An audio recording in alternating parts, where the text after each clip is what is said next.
Bermula zakat itu yaitu satu rukun daripada rukun Islam yang 5 yang tersebut dalam sabda Nabi sallallahu alaihi wasallam. Berkata zakatnya bertadu boleh dan nyawa sabah rukun Islam yang 5 yang dipegah oleh Nabi dalam sabah hadis.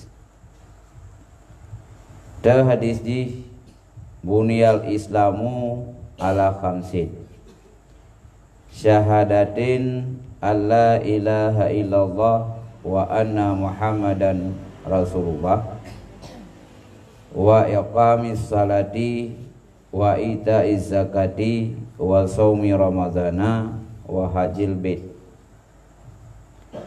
Artinya didirikan agama Islam itu atas 5 perkara. Jadi nepegah li Nabi gepedeng agama Islamnya 5 perkara rukun ji. Berarti terletaknya terdirinya agama Islam nya 5 perkara. Pertama mengucap syahadah. Ucap 2 kalimat syahadah. Nyan ke orang yang ingin tamang Islam. Mai tanya yang ke Islam bak nenek moyang tu, nyo nak payah li.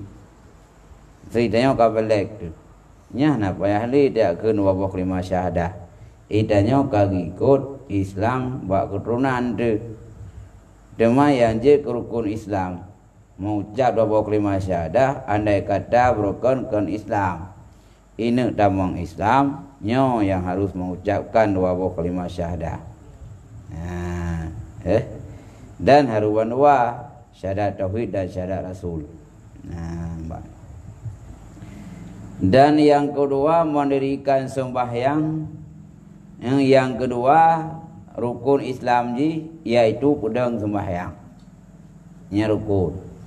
Dalam hadis yang lain orang yang pedang sembahyang, yang kenya orang yang pedang agama. Orang yang hantin sembahyang, yang ke orang tu agama. Maka pedang sembahyangnya yang termasuk rukun Islam. Dan yang ketiga memberi zakat. Yang kelihir rukun Islam boleh jagat. Ya kan kebahagiaan. Dan yang keempat puasa pada bulan Ramadan.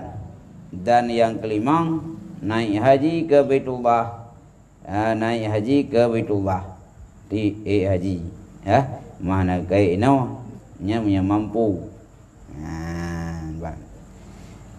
Nya mandum nya apabila tanya katro wajib atasnya nya wajib ubud mandum.